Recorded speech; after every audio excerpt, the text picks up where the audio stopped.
mind of the human, there is a massive competition happening just about any minute from now. So for those, perhaps the game today is not the sacred moment of the day, thank you very much for being here.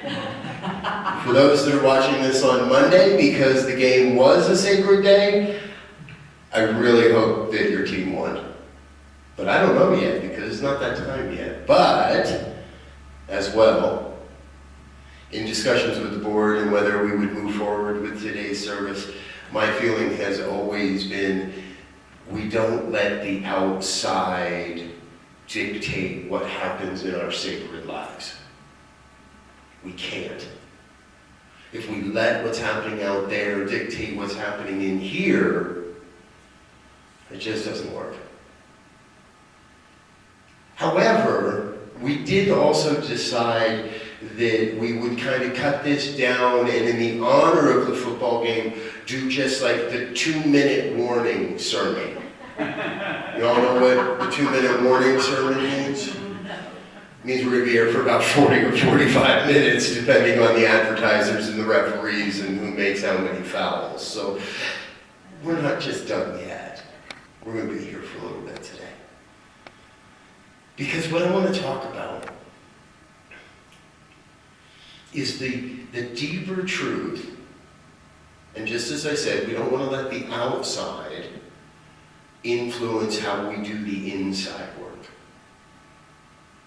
And whether it's football or whether it's journaling or now as we're taking on the visioning practice within this community, whether it's prayer, whether it's meditation, whether it's labyrinth walks, no matter what the practice is, what that is actually an experience of us taking the inside out. And I think that is the key difference between whether we live a life of joy and happiness or whether we live a life of sorrow and struggle and strife and perhaps even hatred.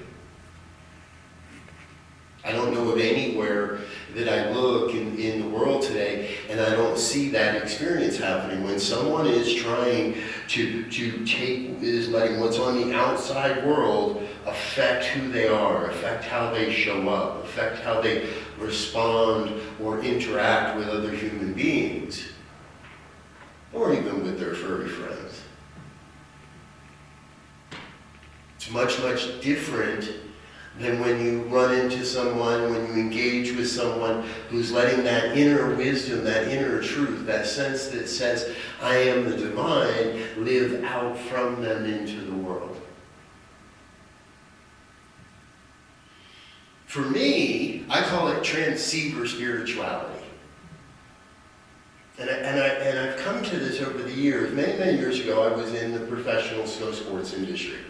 And I lived in Utah for many years, and I've skied anything, everything. Anything you could imagine in Utah, I've probably skied it. And in that, you spend a lot of time in the backcountry, and you spend a lot of time in avalanche country. When you spend a lot of time in avalanche country, you also spend a lot of time in the off-season doing drills and learning about how wind blows and snowpacks and all kinds of physics and all kinds of crazy stuff you would never expect to learn as a ski bum. But you do, because otherwise you can't get to the really good stuff. There's pieces of equipment that are necessary when you engage in this type of activity. One of them is a shovel. You don't go anywhere without a shovel. Doesn't matter where you go. Always got a shovel. The other one is a piece of electronics called a transceiver.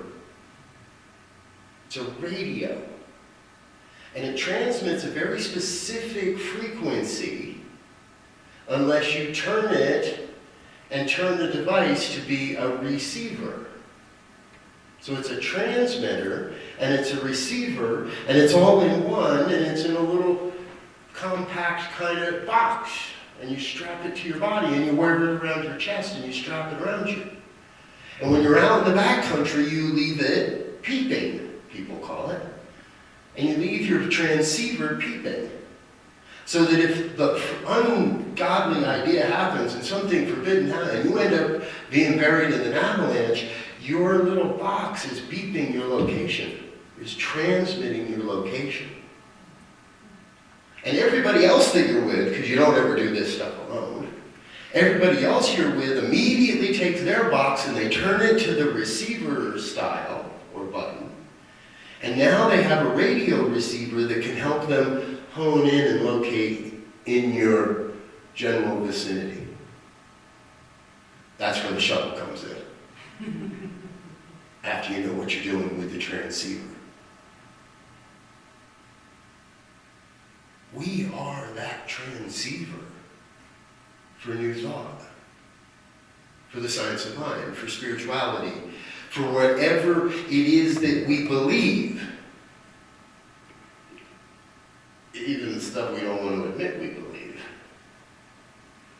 We are transmitting and receiving constantly. Our entire life has been a cycle, an experience of transmitting and receiving. Maybe we receive from the divine. Music is a great example of that. I don't know a musician yet that I've met that doesn't say that some of their best stuff just comes in a download from the divine, and out of nowhere there it is, and I didn't even write it, it just happened, and boom. And then what do they do with it?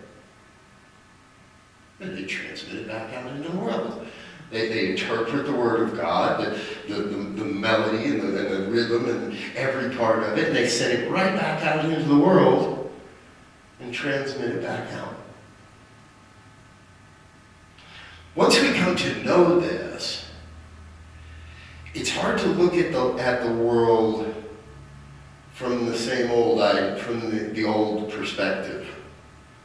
Because now I have to remember that what I let play in the background of my consciousness is what I'm receiving. So what TV station is on in the background? Whose news am I listening to? What music have I chosen to allow into my consciousness, into my environment? Do I watch the vampire movies and vampire shows?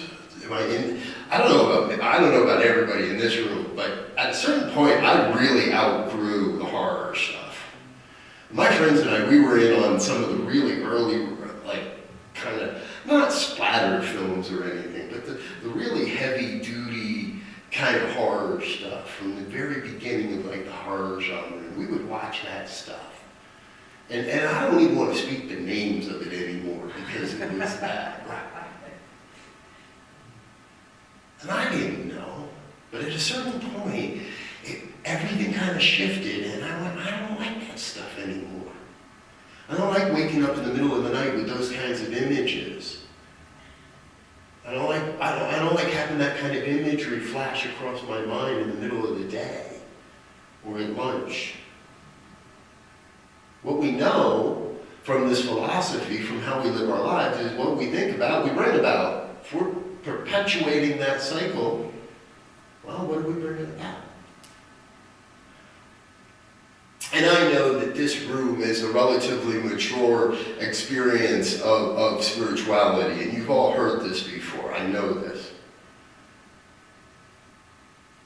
What I believe each one of us in our own way is being called to is to creating a deeper experience of how we create community and environment. What I've been about for so long now. And I've been sharing with this community and you all a bit around how some of this has come to be, and I found an interesting piece of the history this past week. I found a journaling book that I had kind of lost track of, and it was put underneath some other papers, and I pulled it out, and it had some stuff from really early in 2019. A whole year before the world started to, change. Or at least before we knew it was changing. And in that was the seed of the New Thought radio station. I don't know if you all know this, but we have 24 hours a day, 7 days a week, we have a New Thought radio station.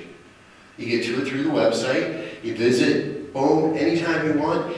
I got it on my phone, 3 clicks, and I have positive music, new thought music. Music that makes me move a little bit, and sometimes music that makes me sit down and slow down and listen a little bit more deeply. Creating the environment of how we really live this philosophy, of how we really live this truth. So we are transceivers. We are this idea that we have both sides of the equation. We receive information, we receive entertainment, we receive a vibration. For those who were with us last week on the Zoom call, and if you weren't, you can catch it on our YouTube channel, we talked a lot about energy and vibration and matter.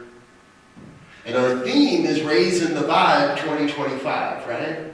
And Janice has beautifully written us a theme song. And we're going to get that, we're going to make a video out of that. You and me, I'll come up to the house someday, we'll make a video out of that. And we're raising the vibe. We're raising this vibe. And today, actually, the concept, long before I cognized that today was the Super Bowl, I had thrown on the tagline for today's talk as worldwide. We're raising the vibe worldwide. When I think about that, what immediately comes to mind is a ripple. Because unobstructed, a vibrational ripple will encompass the globe, will circle the entire planet. Well, what are the obstructions? Well, if we're talking about geography, oceans, mountains, rivers, valleys, tribes of people, cities, all those things. But if we're talking about building community, if we're talking about our own spirituality, well, then the only thing that can obstruct the ripple is me. I'm really the only thing that can get in the way of that ripple of intention, that ripple of an idea. Because once that ripple is set forth in motion, by the laws of the universe, it's got to create something. That ripple, our prayer, the word, cannot return to us void.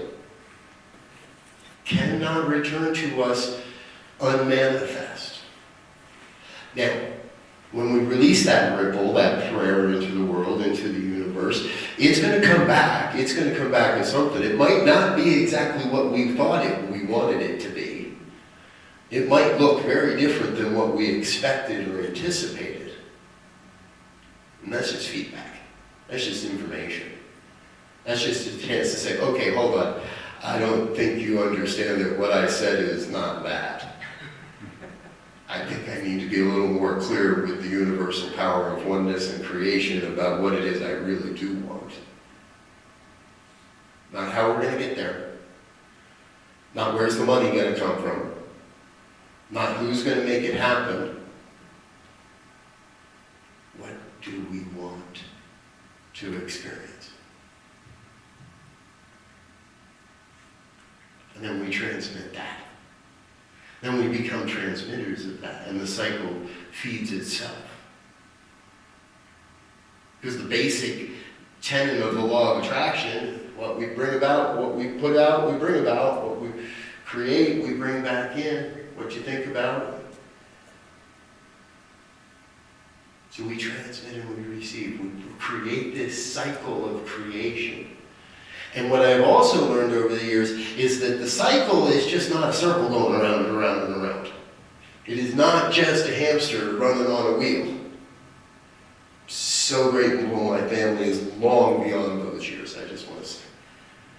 They were big on having rodents in the house, guinea pigs, all kinds of things with tails and little guy. We're not just circling around on that hamster wheel, but the circle is upward and outward. The spiral is forever expanding upward and outward. Now, not everybody we meet is going to recognize that and is going to say, hey, I want to go up there. It would appear to me there's a lot of people on our planet right now that think they would be best off just staying right where they are.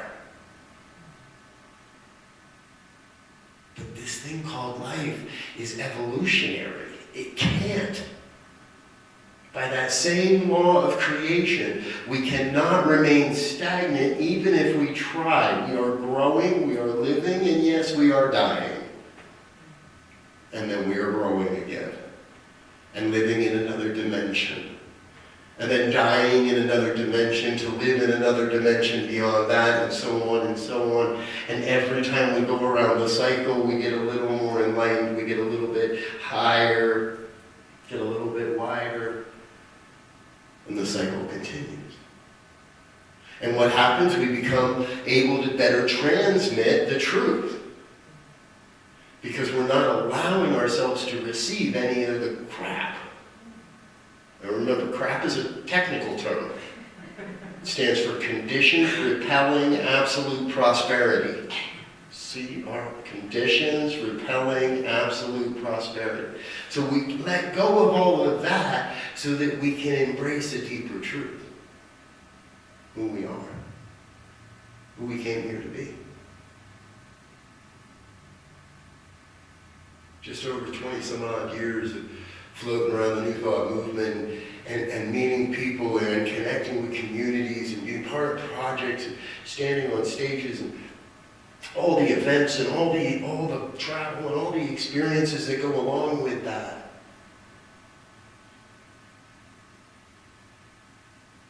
It all brings us to a greater understanding of how to share this truth. Not by proselytizing, not by standing up here on a Sunday and preaching. Although it's fun, it's by living it. By living it out in the world. By being a demonstration of the principles we believe in. So if I ask the room how many people value people more than money, most of us are going to raise our hands that we value people more than money. Yes? Yes. Now what that means is, and that's nice when I say it, but what that means is when the rubber hits the road, that means I'm not shopping at my local supermarket right now. Because the people on the picket lines are people that I say hello to when I do shop there. And I might shop there because they have the best prices. And I'm confident or conscious that this is the best value for my money is to shop here. And I don't like to shop at those more expensive places. It upsets me when I got to spend $2 more for an orange. Let's not talk about eggs. I swear. I promised I wasn't going to do the egg joke. I'm sorry. If I value people more than I value profits, I have no choice but to go somewhere else for that time frame. It means I also wait in line to say hello to a cashier, even when I might be in a hurry, and I'm pretty sure the self-checkout would be quicker.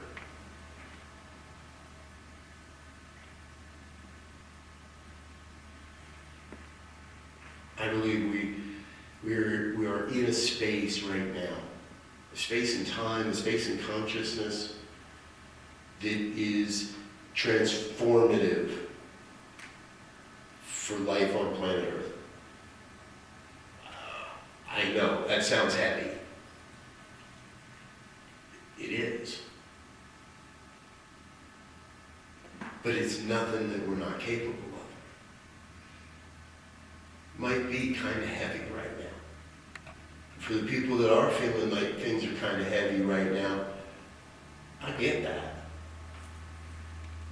I'd like to scream and yell at some people on Facebook right now. If you look closely enough, I might have.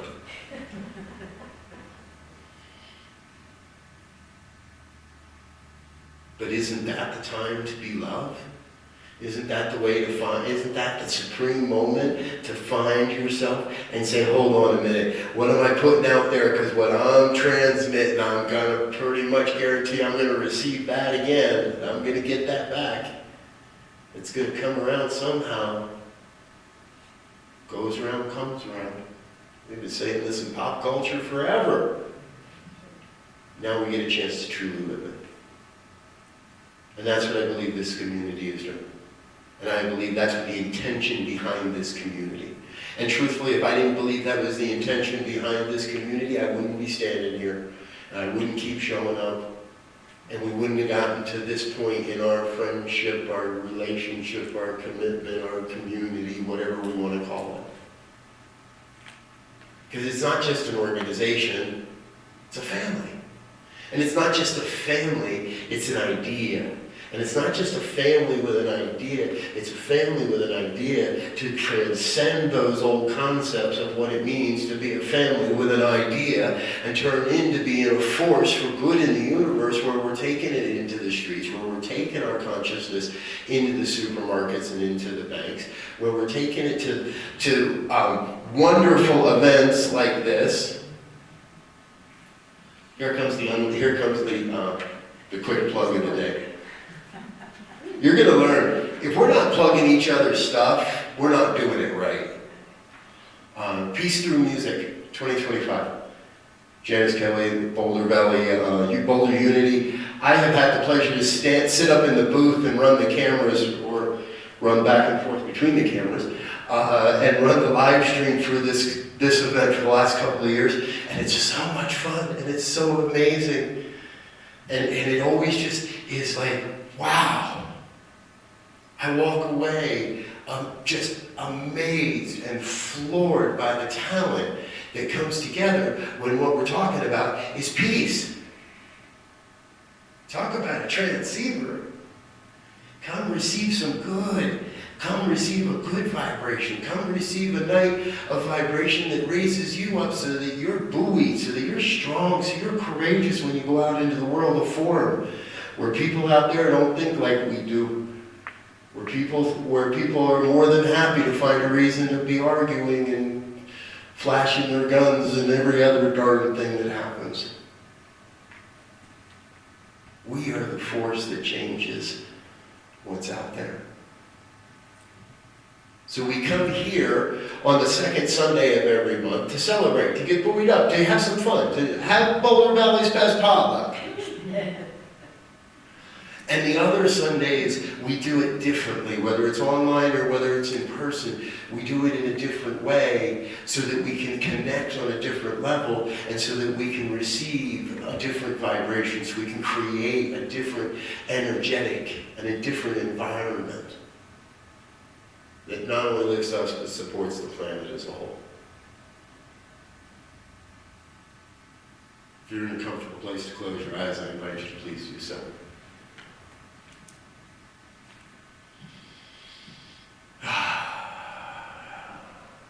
And just breathe. Just be present. Be present to this moment. Be present to the vibration that we are creating here together. Raising the vibe in 2025. What we are doing is we're raising up the vibration of oneness. Raising up the vibration of connection and wholeness, raising up the vibration of love and light and beauty, raising up the vibration of health and wealth and well-being and abundance, raising up the vibration of community, raising up the vibration of spirit and service, raising up the vibration that goes out into the world as a vision of a world that works for all life. Our creepy crawly friends and our furry creature friends and the winged creatures and the scaly creatures, the microscopic creatures. Most especially, we come to this thing called life with a desire to love and support the human creatures of our lives. And what we're doing is we're truly taking the divine and bringing it into form here in this moment, Taking the divine, bringing that form here into this moment in some amazing way. While I may not know exactly your way or what works for you or how is the best for you to bring this thing forward, what I know is we are each absolutely vital, necessary to the evolution of human consciousness. For the very fact that you are on this planet means that you, who you are, how you show up, the consciousness you bring to this thing called life is vital. And it could be no other way. So we celebrate ourselves, we celebrate our neighbors, we celebrate that, the person on our left and the person on our right. We celebrate the oneness of life here this day. And may your team win. And so it is.